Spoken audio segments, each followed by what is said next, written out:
চলুন আজ আমরা পার্বতী কুমারের ভাষ্য ধরে ললিতার সহস্র নামের এক রহস্যময় জগতে ডুব দিই। এটা কিন্তু শুধু একটা পবিত্র গ্রন্থ না যেখানে পরম জননীর হাজারটা নাম লেখা আছে, বরং এর প্রত্যেকটা নামই হল সেই পরম সত্যকে জানার এক একটা চাবিকাঠি। এই যে নামগুলো, এগুলো আসলে নিছক কোনো শব্দ নয়।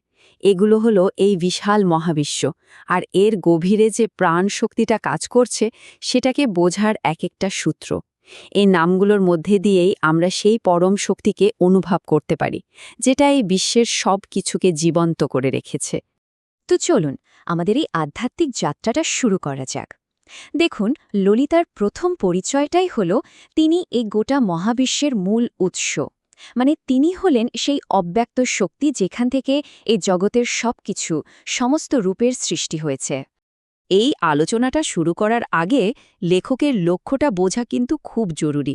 তিনি চেয়েছিলেন এই গভীর ধারণাগুলো যেন সবার কাছে সহজবোধ্য হয়, যাতে যে কেউ এর আসল অর্থটা বুঝতে পারে, উপলব্ধি করতে পারে। এখানে কয়েকটা নামের একটা ঝলক দেখতে পাচ্ছি আমরা, যা নিয়ে এই যাত্রায় আমরা আরও গভীরে যাব। এই নামগুলো আমাদের জন্য একটা ম্যাপের মতো কাজ করবে আর আমাদের বিভিন্ন গভীর ধারণার দিকে এগিয়ে নিয়ে যাবে। তার ভবানী নামটাতেই এর অর্থটা লুকিয়ে আছে। তিনিই সেই সৃষ্টিশক্তি যার থেকে এই পুরো বিশ্বটা প্রকাশিত হয়েছে। তিনিই সেই অসীম ইচ্ছাশক্তি যার প্রেরণায় চৈতন্যের মহাসাগর থেকে প্রত্যেকটা জীব সৃষ্টি হয়, ঠিক যেমন সমুদ্র থেকে জলের ফোঁটা তৈরি হয়। এখন প্রশ্ন হল, এই যে মহাজাগতিক সৃষ্টি, এটা কিভাবে ঘটে? এখানে আমরা দুটো খুব ইন্টারেস্টিং ধারণা নিয়ে কথা বলবো।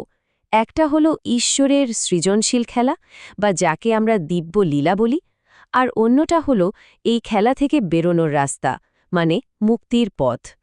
তাকে বলা হয় মহাশক্তি। তিনি কিন্তু শুধু একটা প্রচণ্ড শক্তি নন, বরং সৃষ্টির পেছনে যে একটা জীবন্ত আর আনন্দময়ের উৎসাহ কাজ করে, তিনি হলেন তাই। এই শক্তি পরমাত্মার সঙ্গে মিশে গিয়ে এই সুন্দর সৃষ্টিকে চালিয়ে নিয়ে যায়। এই রূপকটা কিন্তু সত্যি অসাধারণ, তাই না? ভাবুন একবার, যে দিব্য শক্তি এই সংসার মানে এই জন্মমৃত্যুর চক্রের জঙ্গলটা তৈরি করছে, সেই একই শক্তি আবার আমাদের হাতে মুক্তির কুঠারটাও তুলে দিচ্ছে। মানে তিনিই সমস্যা, আবার তিনিই সমাধান। ঠিক যেমন একটা কুঠার জঙ্গল কেটে পথ তৈরি করতে পারে। আচ্ছা, এবার আমরা বিশাল মহাবিশ্ব থেকে আমাদের ফোকাসটা একটু ভেতরের দিকে নিয়ে আসি, আমাদের নিজেদের ভেতরে। আমরা দেখব কিভাবে এই বাইরের ব্রহ্মাণ্ড আর আমাদের ভেতরের এই জগৎ একে অপরের সঙ্গে কতটা গভীরভাবে জড়িয়ে আছে। কুণ্ডলিনীর ধারণাটা হলো আমাদের প্রত্যেকের মধ্যে একটা বিশাল দিব্য সম্ভাবনা আর প্রাণশক্তি লুকিয়ে আছে। এটাকে একটা কুণ্ডলী পাকানো ঘুমন্ত সাপের সঙ্গে তুলনা করা হয়। আর যখন এই শক্তি জেগে ওঠে, তখনই আমাদের আধ্যাত্মিক যাত্রার আসল শুরু হয়। এই যে পদ্মের ছবিটা, এটা আমাদের ভেতরের শক্তির যাত্রাপথটাকে খুব সুন্দরভাবে দেখাচ্ছে। আমাদের শরীরের যে আধ্যাত্মিক কেন্দ্রগুলো আছে, মানে চক্র, সেগুলোর মতো বিমূর্ত একটা ধারণাকে এটা বুঝতে সাহায্য করে, কিভাবে এই শক্তিটা ধাপে ধাপে ওপরের দিকে ওঠে।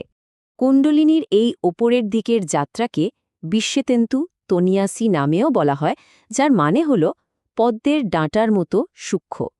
এটা আসলে একটা আধ্যাত্মিক বিবর্তনের প্রক্রিয়া, যেখানে আমাদের ভেতরের সুপ্ত শক্তিটা জেগে উঠে একদম শেষে পরম চেতনার সঙ্গে এক হয়ে যায়।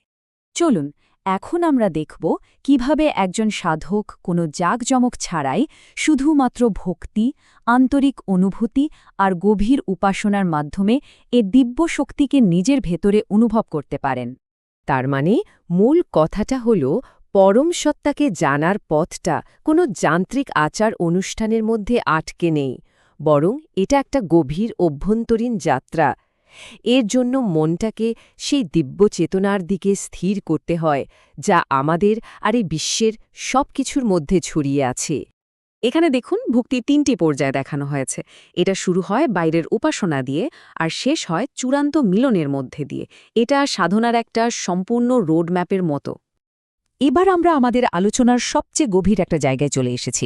এখানে দেবী সাকার মানে রূপ সহ, আবার নিরাকার মানে রূপহীন, দুভাবেই আছেন।